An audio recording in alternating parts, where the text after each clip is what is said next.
risque d'être démenti, que Cheikh Seydi Mouhamed El Moustapha Sy est l'un des plus grands intellectuels de son époque, comme aimait à le dire Mame Cheikh Ahmed Tidiane Sy Maktoum. Oui, exercice de l'esprit, parce que c'est un homme d'une très vaste culture. Culture islamique, culture politique, culture économique, culture générale tout court. Quelqu'un qui a eu à développer plus de 850 conférences, comme l'auteur l'a mentionné dans l'ouvrage, de conférences et de causeries publiques sur des thèmes aussi divers que variés. En plus de ces plusieurs publications, alors nous pouvons dire que le responsable moral est un vrai laboratoire d'idées, de concepts et de pensées éclairantes. Un jour, commentant le verset du Coran, Sanurihim ayatina fil afaqi wa fi anfusihim hatta yatabayyana lahum annahu al-haqq, il nous dit que les gens dotés d'une intelligence supérieure peuvent dénicher dans le texte sacré des pistes de réflexion, des pistes de recherche, mais aussi des pistes de solutions pour résoudre toutes les problématiques et toutes les questions qui se présentent à l'humanité. Ce n'est pas étonnant que vous ayez mentionné dans l'ouvrage qu'un tel esprit, qu'un tel cerveau aussi très puissant a été l'initiateur et le concepteur des universités du Ramadan. Cette véritable agora des temps modernes, où intellectuels, experts, spécialistes de toute sensibilité philosophique, doctrinale et confessionnelle se retrouvent pour des échanges intellectuels fructueux, féconds et puissants. Et les témoignages ne manquent pas. Je vais en citer deux éminents intellectuels qui témoignent de la densité intellectuelle et de la culture, de la profondeur de la pensée de Cheikh Seydi Mouhamed El Moustapha Sy. Le premier, qui est ami de notre ami et frère Serigne Ndiaye, c'est le professeur Sémou Pathé Gueye, éminent philosophe qui avait l'habitude de dire, en parlant des universités du Ramadan, que c'est le quotient individuel du leader, que Serigne Moustapha Sy a réussi ce qu'aucun de ses prédécesseurs n'a réussi sur le champ culturel. L'autre, non moins philosophe et éminente sommité de la culture et de l'intelligentsia, c'est le professeur Souleymane Bachir, qui disait à qui voulait l'entendre que Serigne Moustapha Sy a réussi, avec les universités du Ramadan, à établir un pont culturel et intellectuel entre l'université et l'école occidentale et les daras. Alors, cela avait tout son sens, surtout que c'était dans une époque où la thèse du choc commençait à gagner du terrain. Alors que Serigne Cheikh Ahmed Tidiane Sy avait dit et averti que dafa am ñuy xeexale xam-xam yi ak ñoo xam ne dañuy xeetale xam-xam yi, et Serigne Moustapha Sy ci deuxième catégorie boobu la bokk, mooy ñi nga xam ne nii dañ doon xeetale xam-xam yi. C'est pourquoi son retentissement intellectuel dépasse les frontières du Sénégal.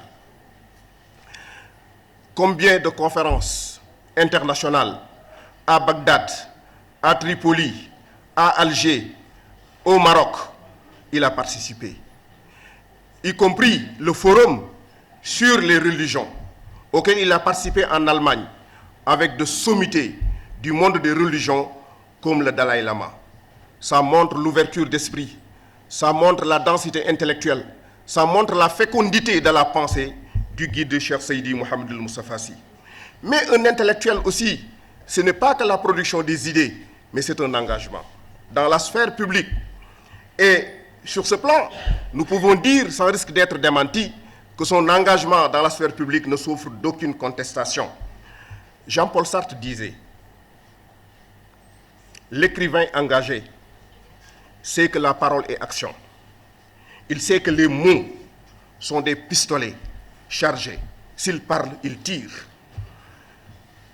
Alors, mais le Coran, beaucoup plus fécond et beaucoup plus convaincant, appelle ce genre d'intellectuel ahl zikr, fas'alu ahl dhikri in kuntum la ta'lamun. c'est-à-dire ceux qui ont la capacité, ceux qui sont dotés de cette capacité de rappeler à l'ordre de la société, chaque fois que celle-ci est en déphasage avec la réalité, ou chaque fois que celle-ci se dirige vers les abîmes de la déperdition. Sa parole, je veux dire les paroles de Serigne Moustapha Sy, ses idées et ses pensées impactent positivement la société. Il joue pleinement sa partition dans le processus de la transformation sociale et politique de notre pays. Là, le témoignage vient d'un ancien chef de l'État, Abdou Diouf. C'est lui qui parle. Votre mouvement a largement contribué à réarmer la jeunesse, notamment par l'organisation de conférences religieuses qui ont connu de retentissants succès et qui ont toujours visé à élever le degré de conscience de vos auditeurs afin de mieux les rendre responsables. C'est un extrait du discours d'Abdou Diouf lors du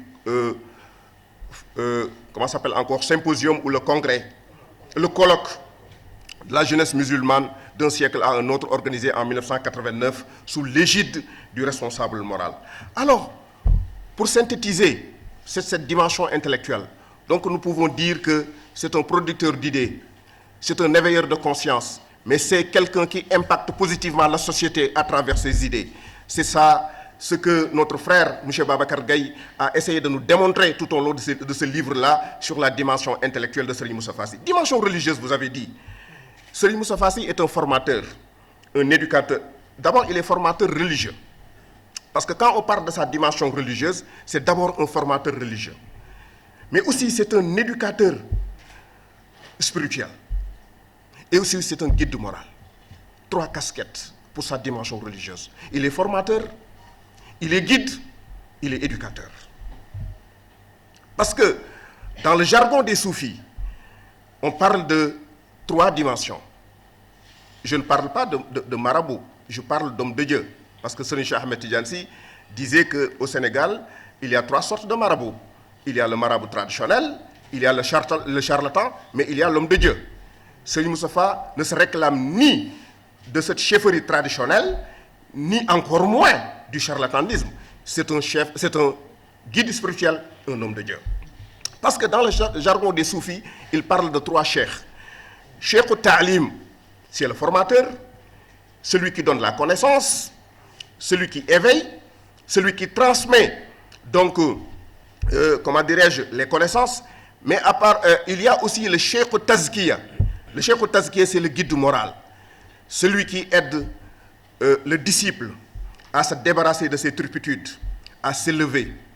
Mais il y a l'éducateur spirituel. Ça, c'est le Cheikh Tarqiya. Le Cheikh Tarqiya, c'est lui qui permet aux disciples de réaliser son ascèse spirituelle. Mais en tant que formateur, je reviens sur le formateur religieux. Un grand formateur religieux. Pourquoi? Parce que sa compréhension du texte sacré dépasse de très loin la compréhension de beaucoup de ceux qu'on présente comme religieux. Sa compréhension du Coran, par exemple. Et ça, c'est exceptionnel. Comment Serigne Moustapha Sy maîtrise le Coran, maîtrise le texte sacré, le texte fondateur de l'islam. Ça, c'est fascinant. Il est dit que le Coran comprend 4 sens. L'expression, l'allusion et les sens subtils. Et les réalités spirituelles. C'est-à-dire que le Coran a une apparence extérieure et une profondeur cachée. Un sens exotérique et un sens ésotérique. Et pour pouvoir naviguer entre ces vagues tumultueuses, il faut être doté d'une vaste culture, mais aussi d'une forte densité spirituelle. C'est pourquoi, quand les esprits mal nourris, à la limite rachitique, se mettent à critiquer un tel guide, ça me rappelle les propos d'un poète arabe. Wa iza atatka mazammati min naqisin fa hiya shahadatu li anni kamilu. Oui, formateur religieux, mais aussi guide spirituel, c'est-à-dire Cheikh Tazkiya. Cheikh Tazkiya, c'est lui qui permet, avec sa détermination, avec son expérience, à purifier le cœur, à dresser et dompter le nafs ou les passions et à alimenter et connecter l'âme. Ça, ce n'est pas donné à tout le monde. Mais aussi, éducateur spirituel. Éducateur spirituel, c'est-à-dire Cheikh Tarqiya, c'est-à-dire qui encadre et aide les disciples à réaliser leur ascèse et leur élévation spirituelle. Un jour, il nous disait, en parlant de Kalimatu Iman, et ça résume toute l'action qu'un guide spirituel peut faire au bénéfice de ses disciples. Il disait que Kalimatu Iman, qui veut dire foi en arabe, est composé de 5 lettres. Il dit que le alif, c'est le idrakun aqli, aider l'individu à avoir une perception, une prise de conscience. Parce que sans prise de conscience, la prise de conscience c'est le point de départ. Sans prise de conscience, l'individu ne peut rien réaliser.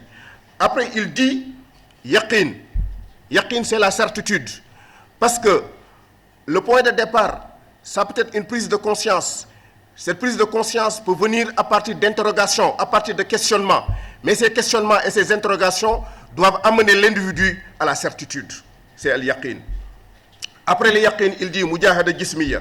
Mujahada jismiya, il dit c'est les efforts physiques, les actes de dévotion qui permettent à l'âme de se nourrir et de se développer.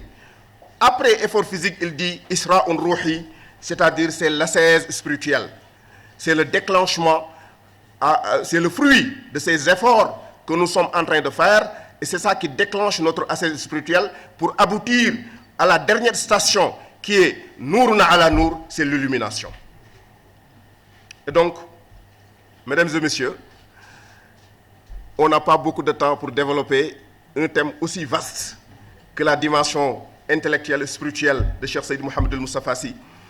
Mais M. Babacar a réussi dans ce livre-là à nous expliquer comment Serigne Moustapha a réussi à former des hommes, des femmes, à leur inculquer des valeurs cardinales, à former des gens que rien ne saurait détourner de l'essentiel.